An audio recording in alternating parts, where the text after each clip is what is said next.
Colorado, thank you.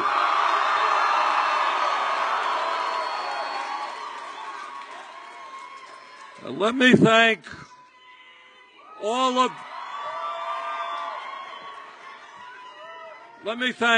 of you for being here tonight, and the many, many hundreds who couldn't get into this room or in the spillover room. Thank you all for being here.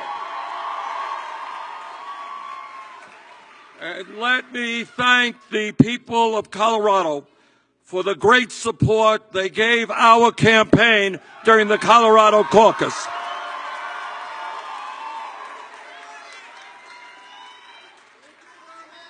And let me also tell you that it is an honor to be with you tonight with the great United States Senator from Massachusetts, Elizabeth Warren.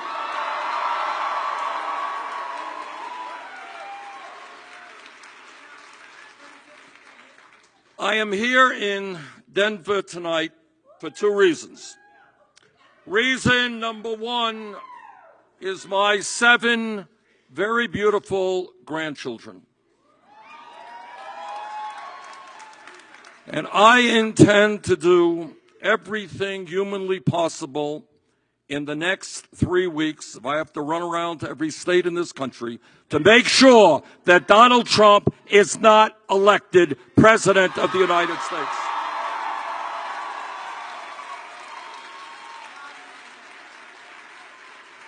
There has never been a candidate of a major political party in the modern history of this country, or perhaps throughout our entire history, who was less qualified to become president for so many reasons. For so many reasons. The second reason that I'm here tonight is perhaps the most important. And that is to tell you as forcefully as I can that politics for me, and I hope for you, does not end on Election Day.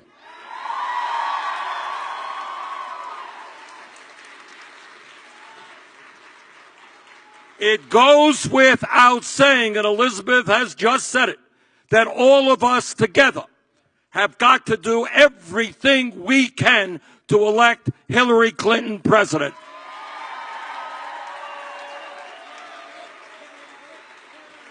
But what is equally important is that on November 9th, the day after Hillary is elected president, we continue our efforts, because we know that what real change is about, what real politics is about, is transforming this country.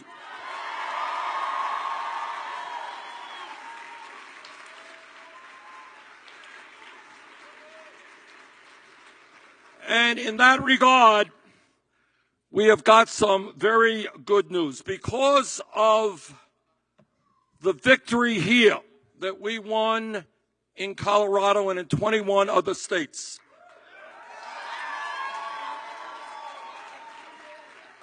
because of the fact that we got over 13 million votes and the strong, overwhelming support of young people and working people throughout this country, our campaign was able to sit down with Secretary Clinton and her campaign and write the most progressive party platform in the history of the United States of America.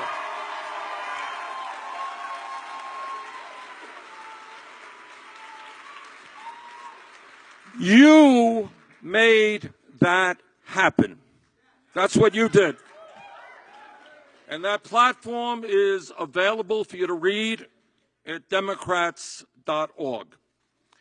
Now, over the next 3 weeks, what we have got to do is to make sure that everybody we know comes out to vote. And that not only do we win this election, we win it by landslide proportions. So there is no doubt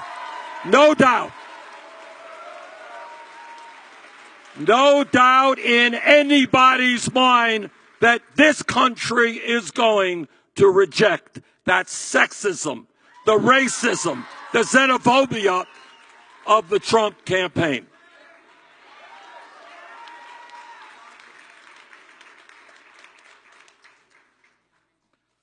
But the day after the election, we know that as we go about transforming this country, there are going to be a lot of people who are going to fight back tooth and nail.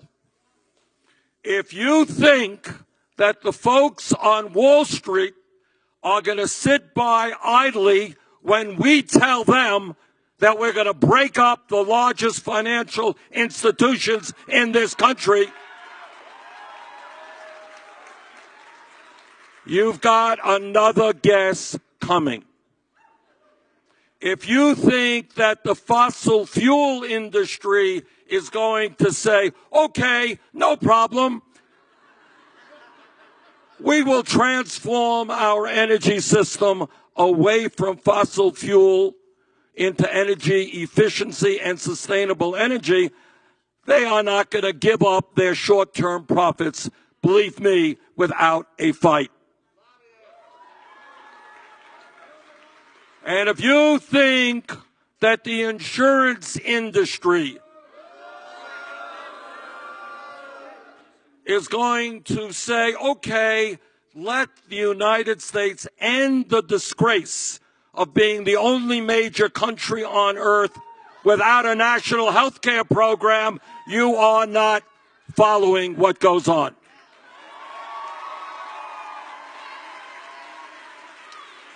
And if you think that our good friends at the pharmaceutical industry are going to sit by while we tell them that they will no longer be able to rip off the American people and charge us the highest prices in the world for prescription drugs, if you think they're going to go peacefully into the night, you're mistaken.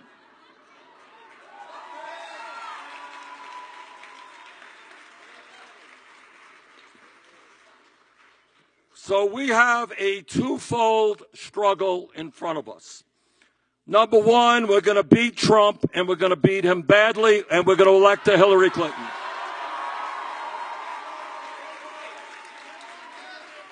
But number two, we are going to bring millions of people together to create a political revolution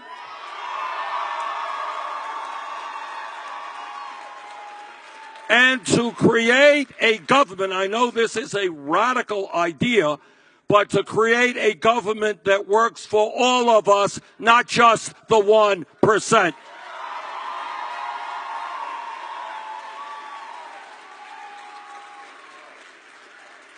I know that every person here understands the history of the United States, and that real change, profound change, never ever takes place from the top on down. It is always from the bottom on up.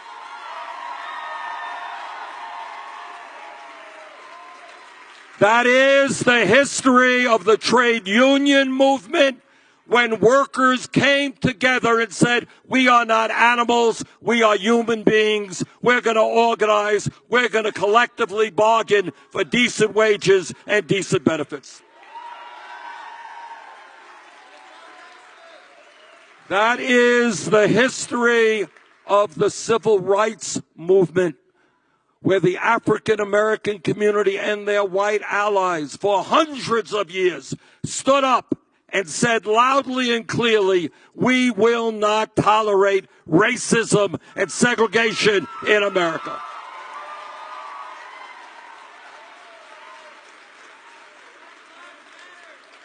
And that change didn't come about just because the president signed a Voting Rights Act. It came about because Millions of people struggled year after year. Some went to jail. Some died. Some were beaten.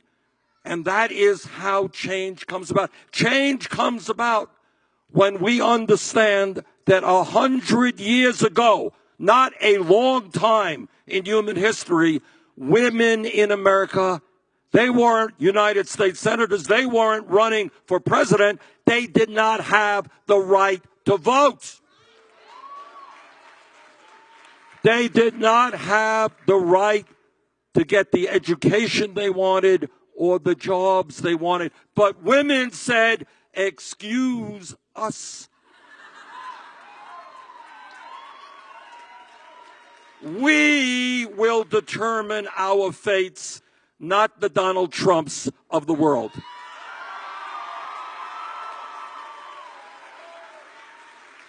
And women went to jail. They went on hunger strikes. Some of them even died to make certain that in America, women would not be treated as second-class citizens. And more recently, when we talk about change, if we were here 10 years ago, no time at all from an historical perspective, and somebody jumped up and said, you know, I think that in the year 2015, gay marriage will be legal in America.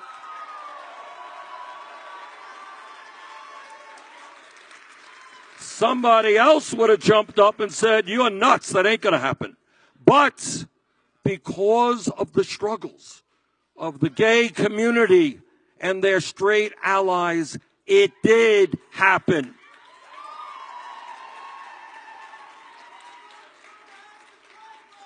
So my point is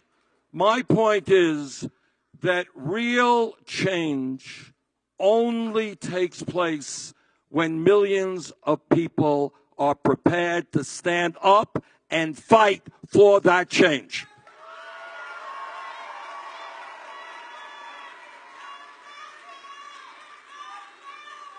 And that is why we need to come together and, number one, understand that if we do not get our act together, this country is going to slide into oligarchy, where a handful of billionaires will control the economic and political life of this nation, and we will not allow that to happen.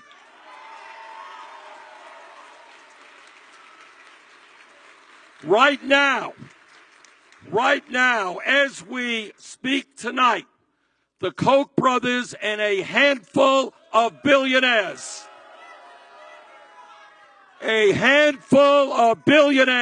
are attempting to buy the United States government. And that is why together we are going to overturn this disastrous Citizens United Supreme Court decision. And right now,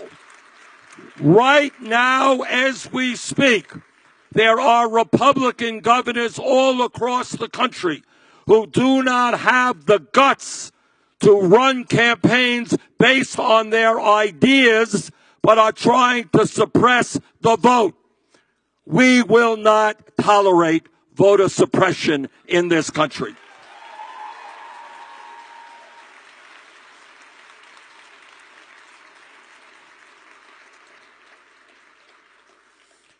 Now, I have been running all over this country for a year and a half talking about a corrupt tax system. And on one day, Donald Trump did more to explain the corrupt tax system to the American people than I did in a year and a half. Thank you, Donald.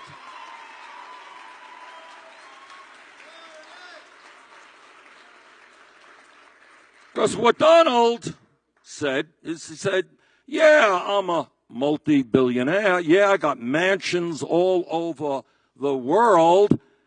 But you know what? I, a billionaire, don't have to pay any taxes, and I'm proud of it because you suckers are going to pay the taxes for me. Well, we got some bad news for Donald. Not only is he not going to become president, but he and his billionaire friends are going to start paying their fair share of taxes.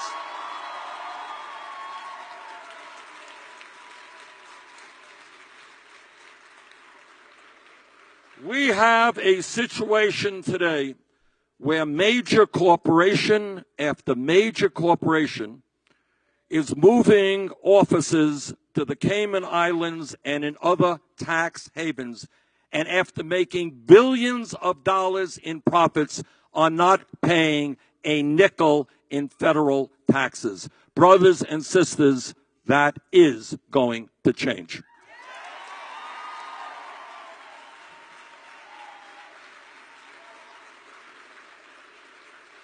Now, I find it rather amazing that a billionaire like Trump, who lives in the lap of luxury, doesn't even have the guts to call for an increase in the starvation minimum wage of $7.25 an hour.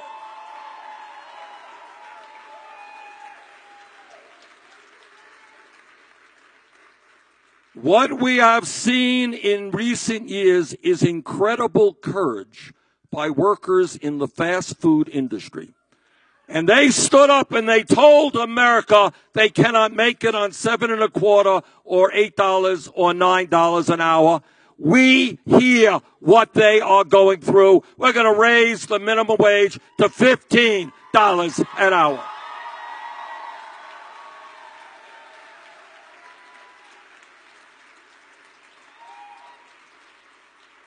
And we are going to end the national disgrace of women making 79 cents on the dollar compared to men.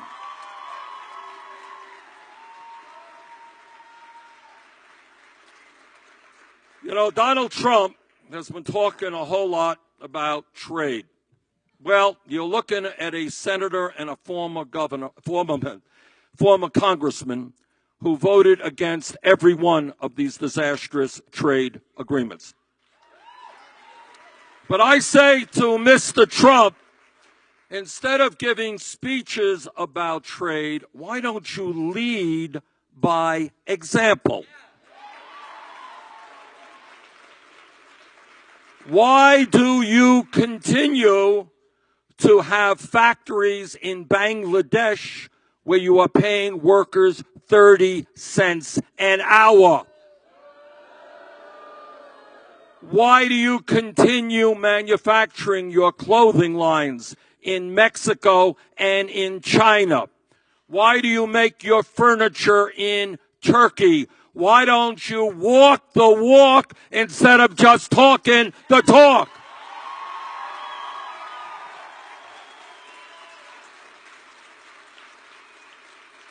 So I say to Mr. Trump, yeah, we heard your speeches, but now lead by example. Bring those jobs home to the United States of America.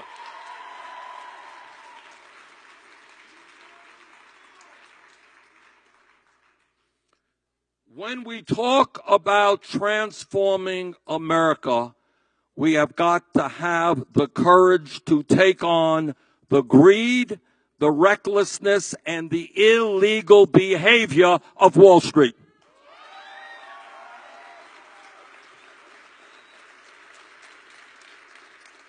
Elizabeth just talked about the fiasco of Wells Fargo. Was anybody really shocked? The truth is that the business model of Wall Street is fraud. That's what it is. Every now and then they get caught. Oftentimes they do not get caught. In my view, the time is long overdue for us to do several things regarding Wall Street. Number one, when you have a handful of financial institutions, 6, that have assets equivalent to 58% of the GDP of this country.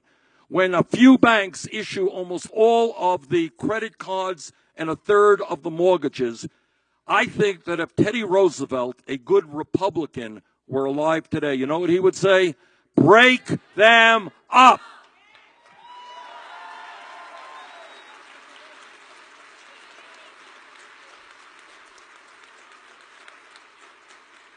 And I also think the time is long overdue for us to impose a speculation tax on Wall Street.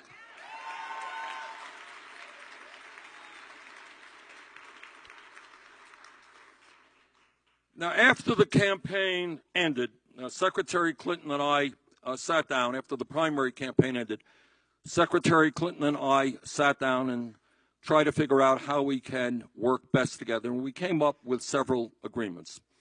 And one of them is an understanding that if our country is going to do well in the global economy, we need the best educated workforce in the world.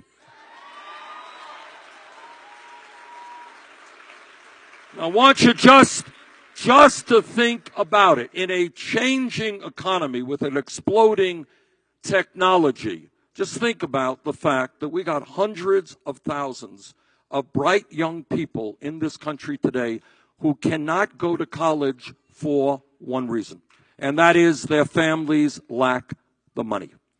Now, how many great scientists and engineers and teachers we are losing because those young people cannot afford to go to college? God only knows. And then we got another reality out there, and that is that we got many millions of people who are leaving school deeply in debt. How many people here are dealing with student debt? Well, there it is. Our job as a nation is to encourage people to get all of the education they can, not to saddle them with tens and tens of thousands of dollars in debt.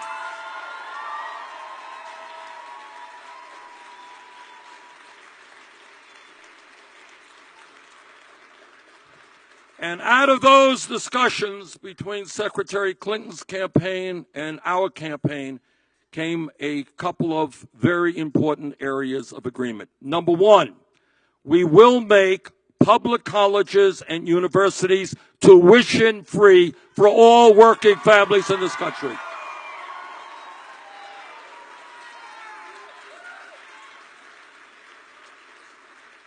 For every family earning less than $125,000 a year, that's 83% of our population. Now, you know what that means?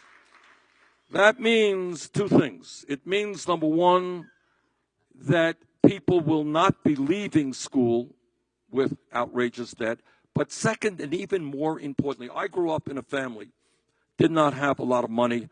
My father dropped out of school at the age of 16. My mother graduated high school. All over this country, in Denver and Burlington, Vermont, you got bright young kids, but these kids catch on when they're in the 5th grade or the 6th grade because their parents never went to college. They're poor. They understand that everything being equal, they're never, ever going to make it to college or make it into the middle class. And when we tell those children and their parents and their teachers that if those kids study hard and do well in school, yes, they will go to college.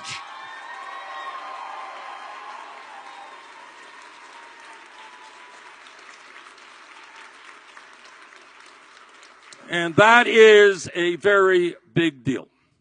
Now, in terms of health care, as I mentioned earlier, every person in this room should be embarrassed that we are the only major country on earth not to guarantee health care to every man, woman, and child as a right.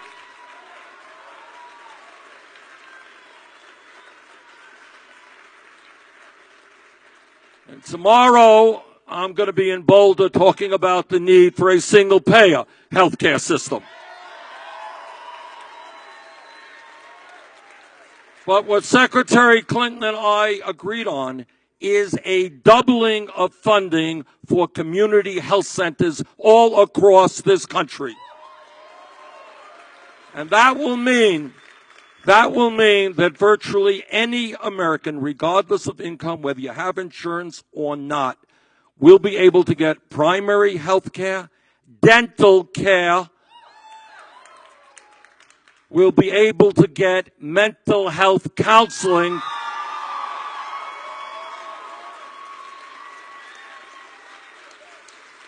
and it goes without saying that we need a revolution in mental health in this country to make sure it is not a radical idea again to say that when people need mental health treatment, they should be able to get it today, not 6 months from now.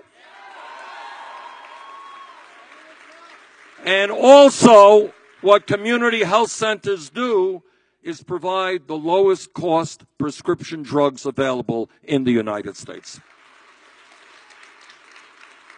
And in addition to that, Secretary Clinton believes that we should have a public option available as part of the Affordable Care Act in every state in this country.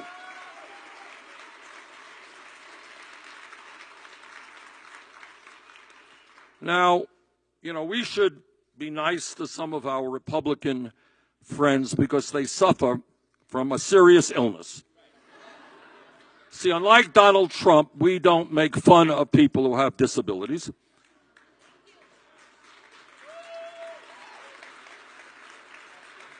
So we're not going to make fun of some of our Republican friends who suffer from a very serious illness called amnesia. You see, they seem to have forgotten the state of the economy 8 years ago when Obama first became president.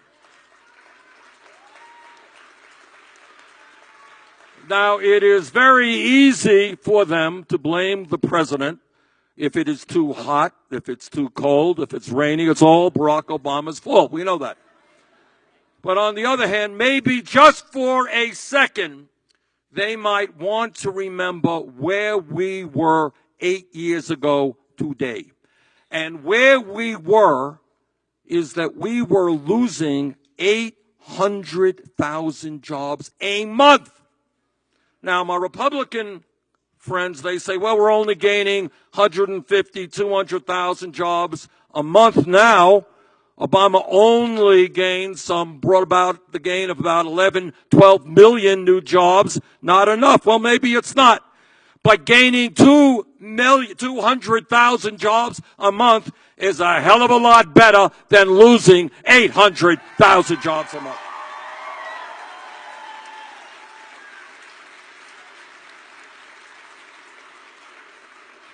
And my Republican friends in the Senate, they worry about the deficit so much,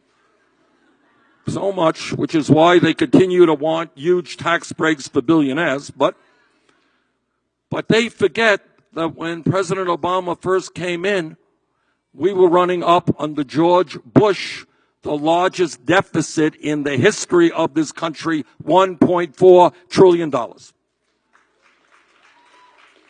And by the way, just in passing, some of us remember that when Bush left office, the world's financial system was on the verge of collapse. Other than that, trickle-down economics did very well.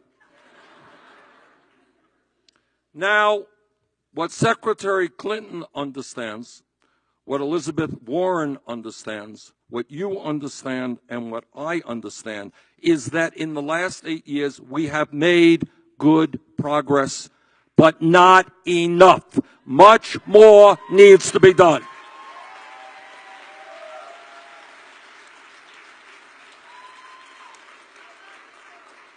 Official unemployment is at about 5%. Real unemployment, including those people who have given up looking for work or who are working part-time when they want to work full-time, is over 9%, much too high. And what Secretary Clinton understands is that we have got to create millions of decent paying jobs, and the best way to do that is to rebuild our crumbling infrastructure.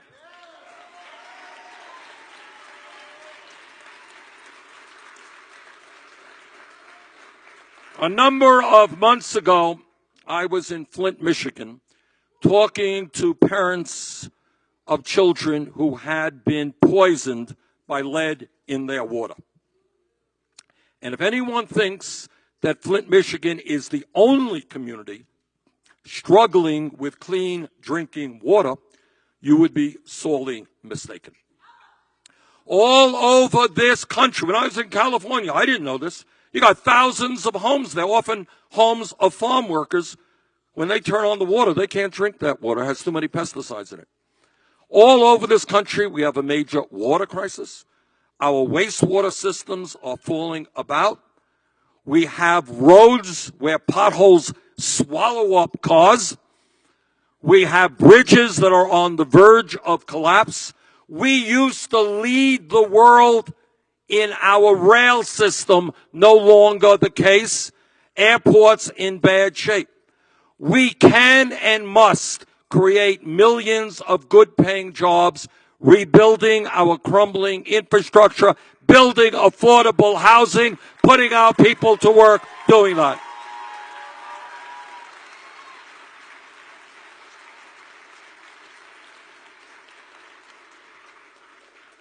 Now, it goes without saying that Elizabeth Warren and I have substantive differences with the Republicans on almost every issue. That goes without saying. But I'll tell you something that does not go without saying, and that is we have an embarrassment that is almost impossible or very difficult to describe. And that is we have a major political party that rejects science. Reject science. Now, how do you develop public policy if it's not based on factual scientific information? And what we have right now is virtually the entire scientific community. I'm a member of both the Environmental Committee and the Energy Committee in the Senate. I have talked to scientists all over the world. They are virtually unanimous in telling us A, climate change is real. B, it is caused by human activity. C, it is already doing devastating harm to our country and the planet. And what they also tell us, which is pretty scary, is that their previous estimates were probably too conservative, that the situation is more dire than they had previously thought, that this planet will see a 5 to 10 degree increase, Fahrenheit increase in temperature by the end of this century if we do not combat climate change, that we will see more drought, more floods, more extreme weather disturbances, more acidification of the ocean, more rising sea levels, more international conflict. You know why you have international conflict? Because you're going to have people all over the world fighting for limited natural resources, for water, for land to grow their crops. And then we have a political party and a candidate for president who says that climate change is a hoax created in China. Unbelievable. So tonight, we tell Mr. Trump not only that he's going to start paying his taxes, but also that we are going to transform our energy system away from fossil fuel to energy efficiency and sustainable energy.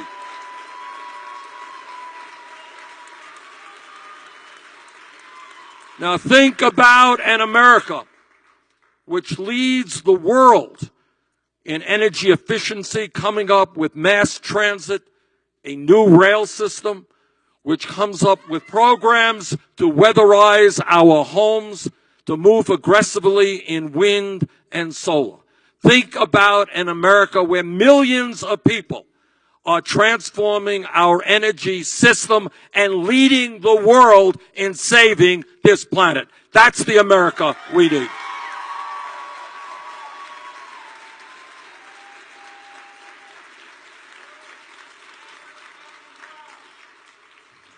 Hillary Clinton understands that we have a broken criminal justice system.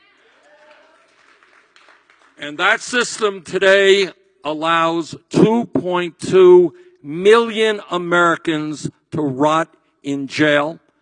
We have more people in jail than any other country on earth, including China, 4 times our size.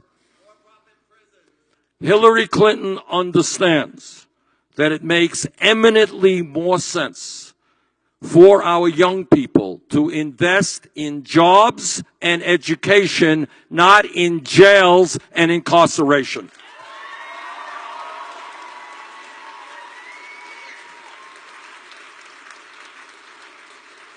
And she understands, and I am glad that we are making progress now at the federal level of eliminating private for-profit prisons and detention centers.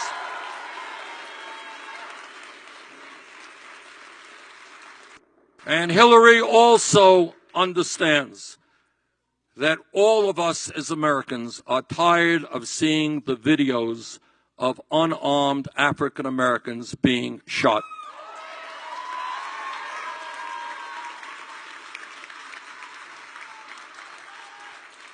And that we need real police department reform, which, among other things, makes the point and helps train police officers who, by the way, have a very, very difficult job, but have the training to understand that the use of lethal force is the last response, not the first response.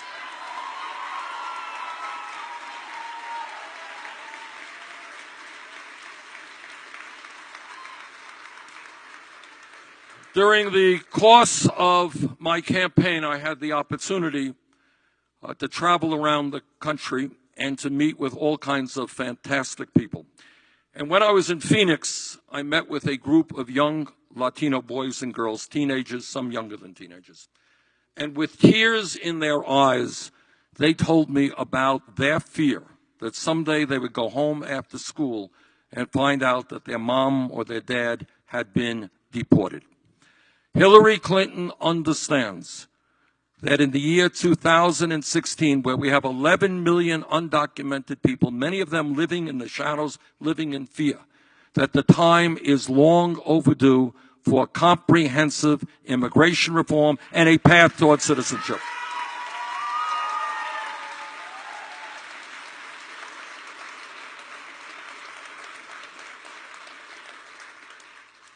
Now, there are some people who tell us every single day, you turn on the TV and you hear it from all people. You hear it from Republicans, you hear it from some Democrats. Real change, profound change cannot happen. We just can't do it. I don't believe that for 1 second. I believe that the American people are profoundly disgusted at a situation in which we have more income and wealth inequality than any other major country on earth. The American people want change.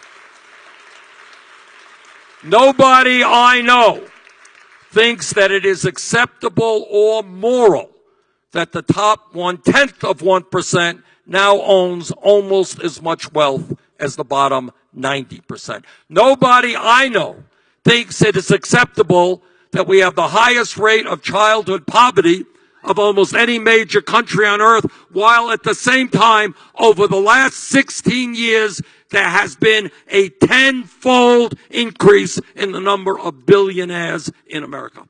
10-fold increase.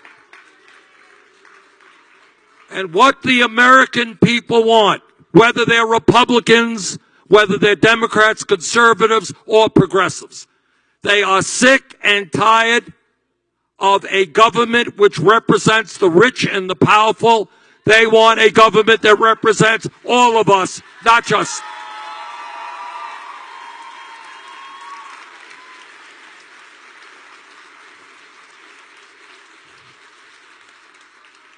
So our job, brothers and sisters, in the next 3 weeks is to do everything we can to elect Hillary as our next president.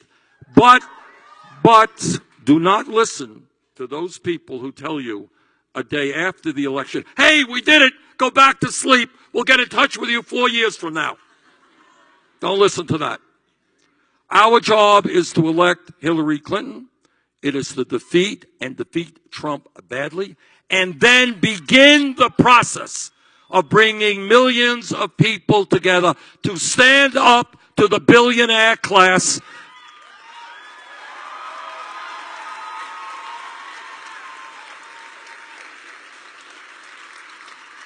To stand up to the insurance companies and Wall Street and the drug companies and the fossil fuel industry.